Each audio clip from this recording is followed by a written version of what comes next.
Hi hello வணக்கம் guys. நம்ம இன்றைக்கி இன்னொரு புது வீடியோவில் வந்திருக்கோம். இன்றைக்கி நம்ம யாரை பற்றி பார்க்க போகிறோம் அப்படின்னு பார்த்தீங்கன்னா, கைசகோனி ஒருவா நரு மங்கி டி லூஃபி அவரை பற்றி தான் நம்ம இந்த வீடியோவில் பார்க்க போகிறோம். இந்த மாதிரி கேரக்டர் எக்ஸ்ப்ளனேஷன் வீடியோஸ்லாம் நீங்கள் பார்க்கணுன்னு நினச்சிங்க அப்படின்னா மறக்காமல் நம்ம சேனலை சப்ஸ்கிரைப் பண்ணிக்கோங்க. நாங்கள் இப்போ வீடியோக்குள்ளே போகலாம். ஸோ மங்கி டி லூஃபி யார் அப்படின்னு பார்த்தோம்னா, ஒன் பீஸோட மெயின் ப்ரொட்டாகனிஸ்டே வந்து மங்கி டி லூஃபி தான். இவர் வந்து பார்த்திங்கன்னா ஒன் பீஸில் இருக்க கோல்டி ராஜரை வந்து பார்த்து இன்ஸ்பயர் ஆகி அவர் மாதிரியே வந்து ஒரு பைரட் ஆகணும். அது மட்டும் இல்லாமல் அவர் சாகர தர்வாயில் இருக்கப்போ அவர் சொன்ன அந்த ஒன் பீஸுங்கிற அந்த பொக்கிஷத்தை வந்து கண்டுபிடிச்சி கிங் ஆஃப் த பைரட்ஸாக மாறணும் அப்படிங்கிற ஒரு கனவை வந்து சின்ன வயசுலேயே வந்து ஃபிக்ஸ் பண்ணி அதுக்கேற்ற மாதிரி அவரும் வந்து கடலுக்குள்ளே போய் ஒரு பைரட் குரூப்பை வந்து ஸ்டார்ட் பண்ணியிருப்பார். அதுதான் வந்து பார்த்திங்கன்னா ஸ்ட்ரா ஹேட்ஸ் முகிவரா அப்படின்னு ஜாப்பனீஸில் சொல்லுவாங்க. ஸோ இவரோட பேரண்ட்ஸ் யாருன்னு அப்படின்னு பார்த்தோம்னா, மங்கி டி டிராகன் அவர் தான் வந்து பார்த்திங்கன்னா இவரோட அப்பா. அம்மா வந்து யார் அப்படின்னு இது வரைக்கும் ஸ்டோரியில் ரிவீல் பண்ணவே இல்லை, அனிமேலையும் ரிவீல் பண்ணல. நான் வந்து பார்த்திங்கன்னா அனிமே தான் பார்த்துருக்கேன், இது வரைக்கும் மங்கா படித்தது கிடையாது. ஸோ அனிமேயில் வந்து இது வரைக்கும் யார் அவங்க அம்மாங்கிறத வந்து ரிவீல் பண்ணல. ஸோ இவரோட தாத்தா யார் அப்படின்னு பார்த்தோம்னா மங்கி டி கார்க். இவர் வந்து பார்த்திங்கன்னா ஒரு முக்கியமான ஆள் அந்த அனிமேல. யார் என்னன்னு பார்த்தோம்னா, இவர் வந்து மரைனில் வந்து ஒரு வைஸ் அட்மிரலாக இருப்பார். அது மட்டும் இல்லாமல் கோல்டி ராஜரை பிடிக்கிறதுல ஒரு முக்கியமான பங்கும் வந்து இவருக்கு இருந்திருக்கும். ஸோ இவரோட பர்சனாலிட்டி பற்றி அடுத்து பார்த்தோம் அப்படின்னா, இவர் வந்து ரொம்பவே ஒரு சியர்ஃபுல், அப்புறம் இல்லாமல் ஆப்டிமிஸ்டிக். என்ன ஒரு பிரச்சனை நடந்தாலும் அதை வந்து ஒரு நல்ல கண்ணோட்டத்தில் பார்க்கக்கூடிய ஒரு ஆள். என்ன மாதிரியான பிரச்சனை வந்தாலும் அதை கரெக்டாக டேக்கிள் பண்ணி அதை வந்து அவருக்கு சாதகமாக முடிச்சுக்கக்கூடிய ஒரு ஆளுங்கிற மாதிரி காமிச்சிருப்பாங்க. சுதந்திரமான ஒரு வாழ்க்கையை தான் வந்து எப்பயுமே வந்து அவர் விரும்புகிற மாதிரியும் அதை வேல்யூ பண்ணுற மாதிரியும் வந்து அனிமேல் எல்லா இடத்துலையுமே காட்டியிருப்பாங்க. ஒரு எங்கெல்லாம் வந்து இவருக்கு வந்து பிரச்சனை நடக்குன்னு தோணுதோ அங்கெல்லாம் போய் கண்டிப்பாக வந்து இவர் உதவி பண்ணுவார், தேடி போய் பண்ணுறாருங்கிற மாதிரி இருக்காது. அவர் போகிற இடத்துல இருக்கிற பிரச்சனையை சால்வ் பண்ணி வச்சுட்டு தான் அடுத்த இடத்துக்கு போவார் அப்படிங்கிற மாதிரி காமிச்சிருப்பாங்க. அந்தளவுக்கு மக்களுக்கு சுதந்திரம் இருக்கணும் அப்படிங்கிற மாதிரி நினைக்கிற ஒரு ஆள். அது இல்லாமல் அவரோட ஃப்ரெண்ட்ஸ், அப்புறம் வந்து பார்த்திங்கன்னா அவரோட க்ரூமேட்ஸ்க்கு வந்து பயங்கர லாயலான ஒரு கேரக்டராக காமிச்சிருப்பாங்க. என்ன பண்ணாலும் அவரோட ஃப்ரெண்ட்ஸை வந்து விட்டு கொடுக்காத மாதிரியான ஒரு ஆளாக காமிச்சிருப்பாங்க. அவருக்கு என்ன ஆனாலும் பரவாயில்ல, அவர் ஃப்ரெண்ட்ஸ் வந்து அவர் வந்து காப்பாற்றணும் அப்படிங்கிற மாதிரி ஒரு கேரக்டரை காமிச்சிருப்பாங்க. அதனாலே நிறைய இடத்துல ரெக்லெஸ்ஸாக, அதாவது கவலையே படாமல் எதுனா ஒன்று பண்ணிடுவார். அதனாலே அவர் உயிருக்கு வந்து பயங்கர பிரச்சனையாகிற மாதிரி காமிச்சிருப்பாங்க. அதுவும் இல்லாமல் ரொம்ப சின்ன பிள்ளைத்தனமாக பண்ணுறது அதெல்லாமே காமிச்சிருப்பாங்க. ஆக்சுவலாக அவரோட கேரக்டருக்கே அந்த சில்லியாக இருக்கிற விஷயந்தான் ரொம்ப அழகாக இருக்கும். என்னத்தான் அவர் வந்து ஒரு பைரட்டாக இருந்திருந்தாலும், தன்னைத்தானே ஒரு ஹீரோ அப்படின்னு சொல்லாமல் இருந்திருந்தாலும், அவரோட மனசில் ஒரு ஸ்ட்ராங்கான ஒரு ஜஸ்டிஸ்க்கான ஒரு கண்ணோட்டம் இருக்குது. எல்லாமே வந்து சரியாக நடக்கணும், எதுவும் தவறான பாதையில் போயிடக்கூடாது அப்படிங்கிற மாதிரி நினைக்கிற ஒரு ஆள். யாராவது ஒருத்தர் வந்து லூஃபி மேலே அவங்க நம்பிக்கை வச்சுட்டாங்க, அவங்களுக்காக ஏதாவது ஒன்று பண்ணிட்டாங்க அப்படின்னா வந்து அவங்களுக்கு எந்த ஒரு பிரச்சனை வந்தாலும் கடைசி வரைக்கும் நின்று அவங்க கூட வந்து நின்று அந்த பிரச்சனையை முடிச்சு கொடுக்குற மாதிரி, அந்த சரி பண்ணுற மாதிரி இருக்கக்கூடிய ஒரு ஆள். ஸோ லூஃபியோட பவர் செட்ஸ் என்னென்ன அப்படின்னு பார்த்தோம் அப்படின்னா, இவர் சின்ன வயசுலேயே வந்து ஒரு டெவில் ஃப்ரூட்டை வந்து ஆக்சிடென்டலாக சாப்பிட்ருப்பார். அது யார்கிட்டேருந்து வந்திருக்கும் அப்படின்னா வந்து ஷாங்க்ஸ் கிட்டேருந்து வந்திருக்கும். அதில் வந்து அது என்ன டெவில் ஃப்ரூட் அப்படின்னு பார்த்தோம்னா, ஸ்டார்டிங்கில் அது வந்து கம் ஃப்ரூட் அப்படின்ற மாதிரி சொல்லியிருப்பாங்க. பட் ஸ்டோரி போக போக தான் வந்து தெரியும் அது வந்து ஹிட்டோனாமி, அது இல்லாமல் இல்லாட்டி மாடல் நீக்கா ஃப்ரூட் அப்படின்ற மாதிரி சொல்லியிருப்பாங்க. அது நீக்கா யாருன்னா சன் காட்.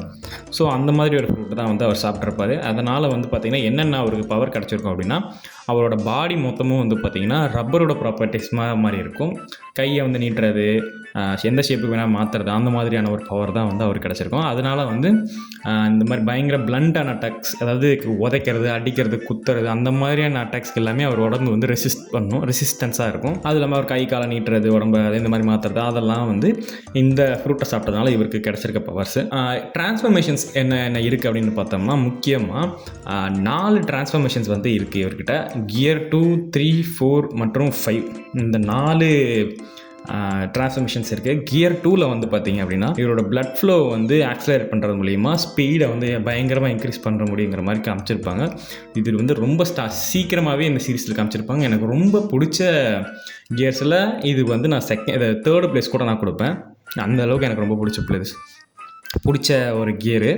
அது இல்லாமல் பார்த்தீங்கன்னா இது வந்து யூஸ் பண்ணும்போது லைஃப் ஃபோர்ஸ் வந்து குறையும் அப்படிங்கிற மாதிரி விளையாடிருப்பாங்க. பட் இது வந்து கொஞ்ச நாளைக்கு தான் அவர் யூஸ் பண்ணுற மாதிரி சீரீஸில் காமிச்சிருப்பாங்க.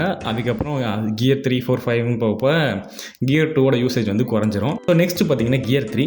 கியர் 3யில் வந்து பார்த்தீங்கன்னா அவரோட சைஸ் வந்து எப்படி சொல்கிறது, போன்ஸ்லேருந்து போன்ஸ்க்கு வந்து அவர் வந்து இந்த வாயில் வழியாக காற்று ஊத மூலியமா போன்ஸோட சைஸை வந்து மாற்றி ஸ்ட்ரக்சர் மாற்றி சைஸை வந்து பயங்கரமாக பெருசாக்கி அட்டாக் பண்ணுவார். எப்படின்னா நம்ம பலூன் ஊதுவோம் இல்லையா, அது மாதிரி அவர் வந்து கையில் வந்து கடித்து அதில் காற்று ஊதி உடம்புல இருக்க பார்ட்ஸ் வந்து பயங்கரமாக பெருசாக்கி அட்டாக் பண்ணுவார். இது வந்து பார்த்திங்கன்னா நிறைய இடத்துல வந்து யூஸ் ஆகிட்டுருக்கு, இப்போ வரைக்குமே யூஸ் ஆகிட்டுருக்கு. இதனோட தழுவலாக தான் வந்து பார்த்திங்கன்னா கியர் 4ஓட இது இருக்கும். ஸோ கியர் 4ஓடது என்ன அப்படின்னு பார்த்தோம்னா எலக்ட்ரிசிட்டியும் அது இல்லாமல் ஹாக்கியும் கம்பைன் பண்ண ஒரு அட்டாக் தான் வந்து கியர் 4. இதில் வந்து 3 டைப்ஸ் ஆஃப் அது இந்த டிரான்ஸ்ஃபர்மேஷன்லேயே 3 டைப்ஸ் ஆஃப் டிரான்ஸ்ஃபர்மேஷன்ஸ் இருக்குது. என்னென்னா பவுண்ட்மேன், ஸ்னேக்மேன், அப்புறம் வந்து பார்த்திங்கன்னா டேங்க்மேன். பவுண்ட்மேன் அப்படின்னா வந்து பவுன்ஸ், அவங்க வந்து பவுன்ஸ் தான் வந்து பவுண்ட்மேன்னுவாங்க, அது வந்து பவுன்ஸ்மேன். ஸ்னேக்மேன் அப்புறம் வந்து பார்த்திங்கன்னா டேங்க்மேன். பவுன்ஸ்மேன்னா வந்து பவுன்ஸ் பண்ணிகிட்டே வந்து அட்டாக் பண்ணுற மாதிரியான ஒரு அட்டாக்கு. ஸ்னேக்மேன்னா அவர் வந்து கையை வேகமாக அடிக்கிறது மூலயமா ஸ்னேக் மாதிரி அவர் கை வந்து அங்கேயும் இங்கேயும் மாறி மாறி ஜிக்ஸாக்காக போய் அட்டாக் பண்ணும். டேங்க் மண்ணுங்கிறது வந்து அட்டாக்கை வந்து டேங்க் பண்ணி நிப்பாட்டுற மாதிரியான ஒரு அட்டாக்காக இருக்கும். இது வந்து ஆக்சுவலாக வந்து ட்ரெஸ்ரோஸா இருக்குல்ல, பயங்கரமாக அதை யூஸ் பண்ணியிருப்பார். சூப்பரான ஒரு அட்டாக் இது எனக்கு தெரிஞ்சு. இதுக்கு நான் வந்து 2nd place கொடுப்பேன். அண்டு அனிமே ஒன் பீஸ் பார்த்துட்டு இருக்கீங்க அப்படின்னா வந்து கண்டிப்பாக தெரிஞ்சிருக்கும் கியர் 5னா என்னென்னு.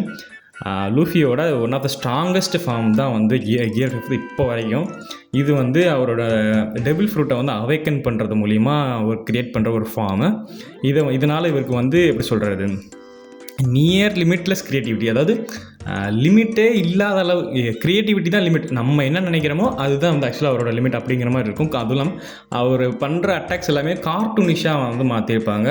நம்ம என்ன நினைக்கிறோமோ அதை அங்கே பண்ணிக்கலாம். என்ன இப்போ எப்படி சொல்கிறது, நம்ம வந்து இப்போ இந்த என் முன்னாடி இருக்க ஒரு டேபிளை வந்து நான் தூக்கி ரப்பர் மாதிரி மடைக்கணும் அப்படின்னா அவரால் பண்ண முடியும் அப்படிங்கிற மாதிரி அது காமிச்சிருப்பாங்க. அப்படி வந்து ஒரு கியர் 5க்கு மாறும்போது பார்த்திங்கன்னா எந்த ட்ரெஸ் போட்டிருந்தாலும் அது வந்து ஆக்சுவலாக ஒயிட் கலரில் மாதிரியும், ஹேரும் வந்து பார்த்திங்கன்னா ஒயிட் கலரில் மாதிரி பார்க்கவே எப்படி சொல்கிறது பயங்கர ஒரு வந்து பார்த்திங்கன்னா ஒரு ஜாய்ஃபுல்லாக ஒரு மெஜஸ்டிக்காக இருக்கும் அந்த லுக்கை பார்க்கவே. இதை வந்து இந்த ஃபார்மை தான் வந்து சன்கார் நிக்காவோட ஃபார்ம் அப்படின்ற மாதிரி சொல்லுவாங்க. பயங்கர ஹைப்டான ஒரு டிரான்ஸ்ஃபர்மேஷன் தான் இந்த கியர் 5 டிரான்ஸ்ஃபர்மேஷன். இதுக்கெல்லாமே நான் வந்து ரொம்ப காலமாக வந்து வெயிட் பண்ணிட்டு இருந்தேன் இந்த ஃபார்மை பார்க்குறதுக்கு. அனிமேல டெவில் ஃப்ரூட்ஸ் பவர்ஸ்லன்னு வந்துட்டோம்னா அதுக்கு ஈக்குவலாக இருக்க ஹாக்கி பவர்ஸை பார்க்கலனா எப்படி. ஸோ லூஃபிகிட்ட இருக்க ஹாக்கி எபிலிட்டிஸ் என்னென்ன அப்படின்னா முக்கியமான 3 எபிலிட்டிஸ் இருக்குது. என்னென்ன எபிலிட்டிஸ் அப்படின்னு பார்த்தோம்னா அப்சர்வேஷன் ஹாக்கி, ஆர்மமெண்ட் ஹாக்கி, அப்புறம் வந்து பார்த்திங்கன்னா காங்கரர்ஸ் ஹாக்கி. ஸோ அப்சர்வேஷன் ஹாக்கி என்ன அப்படின்னு பார்த்தோம்னா இது வந்து ஒரு சென்ஸ் ஆஃப் அட்டாக்கை வந்து நமக்கு வந்து கொடுக்கும். எப்படின்னா யாராவது எங்கே இருந்தாவது அட்டாக் பண்ணுறாங்கன்னா ஏதாவது ப்ரொஜெக்டைல் வருது அப்படின்னா வந்து அதை நமக்கு வந்து சென்ஸ் பண்ண வைக்கும். அல்ட்ரா இன்ஸ்டிங்க்ட் மாதிரி தான் அது ட்ராகன் பாலில் இருக்கேன் கோகுக்கு அல்ட்ரா இன்ஸ்டிங்க்ட்டு. அதே மாதிரி தான் வந்து பார்த்திங்கன்னா இங்கே வந்து அப்சர்வேஷன் ஹாக்கி லிட்டரலாக சேம் தான், பேர் தான் வேறு ஆனால் இங்கே ஒரே மாதிரி தான் இருக்கும், ஒரே மாதிரி தான் ஆக்ட் ஆகும்.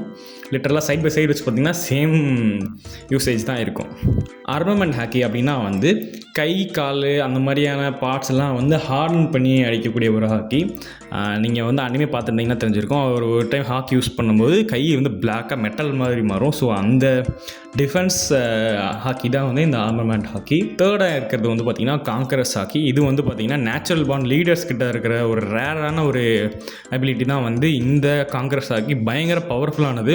அட் அ டைமில் ஒரு 1000 பேரை வந்து நாக் டவுன் பண்ணுறதுக்கு இது வந்து பயங்கர யூஸ்ஃபுல்லாக இருக்கும். இது யூஸ் பண்ணுறது மூலயமா ஆப்போசிட்டில் இருக்கவங்கள கதி கலங்கி நாக் டவுன் பண்ண வச்சிடலாம். பயங்கர யூஸ்ஃபுல்லான ஒரு ஹாக்கி. இது 3மே வந்து நம்ம லூஃபி கிட்ட இருக்குது. பவர்ஸ் அண்ட் எபிலிட்டிஸ்லாம் பார்த்து முடிச்ச பிறகு முக்கியமான விஷயம் வீக்னஸ்க்கு வந்தோம் அப்படின்னா இவர்கிட்ட முக்கியமான சில வீக்னஸஸ்லாம் இருக்குது. ஜென்ரலாக பார்த்திங்கன்னா அனிமேலே காட்டியிருப்பாங்க டெவில் ஃப்ரூட் யூசர்ஸ்க்கு எல்லாருக்குமே வந்து தண்ணி அப்புறம் வந்து பார்த்திங்கன்னா அந்த சீ ஸ்டோன்னு சொல்லுவாங்க. சீ ஸ்டோன் இது ரெண்டுமே வந்து பார்த்திங்கன்னா ஜென்ரலான ஒரு வீக்னஸாக இருக்கும். யார் டெவில் ஃப்ரூட் யூஸ் பண்ணி பவர் வந்து கெயின் பண்ணாங்களோ அவங்களுக்கு. அது வந்து ஜென்ரலாக வச்சுக்கலாம். பட் இவருக்குன்னு ஸ்பெசிஃபிக்காக இருக்கிற வீக்னஸஸ் என்னென்ன அப்படின்னு பார்த்தோம்னா, இவர் வந்து பாடியே வந்து பார்த்திங்கன்னா ஆக்சுவலாக ரப்பர் மாதிரி இருக்கிறதுனால ரப்பரை வந்து கட் பண்ண தான் முடியுமே தவிர அடித்து உதச்சி எதுவுமே பண்ண முடியாது. ஸோ அவருக்கு வந்து பியர்சிங்கான அட்டாக்ஸ் வந்து இது வந்து வந்தாலும் அவர் வந்து ஆக்சுவலாக அது மூலிமா வீக் ஆவார், டேமேஜ் ஆவார், இன்ஜுரி ஆவார் அப்படின்ற மாதிரி காமிச்சிருப்பாங்க.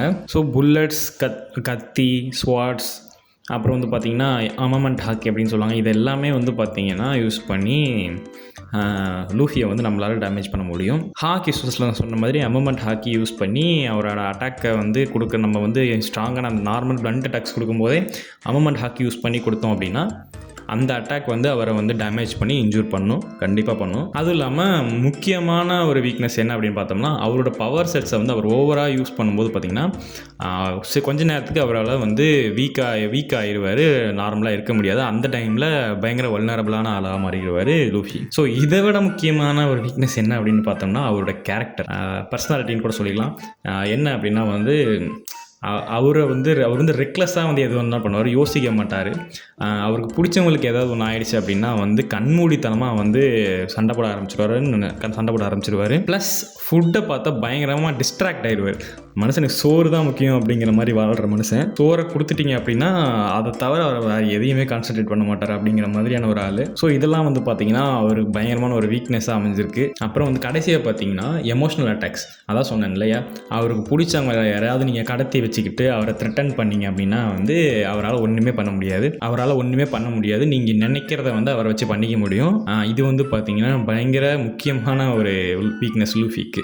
ஸோ இதுதான் வந்து பார்த்திங்கன்னா மங்கி டி. லூஃபியோட வீக்னஸஸ் அண்ட் பவர்ஸ். ஸோ இதில் வந்து எந்த பவர்லாம் வந்து உங்களுக்கு தான் நீங்கள் வந்து ஸ்ட்ராங்கராக இருப்பீங்க, இல்லை உங்களுக்கு எதெல்லாம் வந்து ரொம்ப பிடிச்ச பவருங்கிறது வந்து கமெண்ட்டாக சொல்லுங்கள், நானும் தெரிஞ்சுக்கிறேன். ஸோ வேறு ஏதாவது நான் விட்டு போயிருந்தாலோ இல்லை தப்பாக சொல்லியிருந்தாலும் கமெண்ட்டில் சொல்லுங்கள், நானும் தெரிஞ்சுக்கிறேன் என்ன விஷயம் அப்படின்னு. சேனலுக்கு புதுசாக இருந்தீங்கன்னா மறக்காமல் சப்ஸ்கிரைப் பண்ணிக்கோங்க. இந்த மாதிரியான இன்னும் நிறைய வீடியோஸ்லாம் வந்துட்டுருக்கு.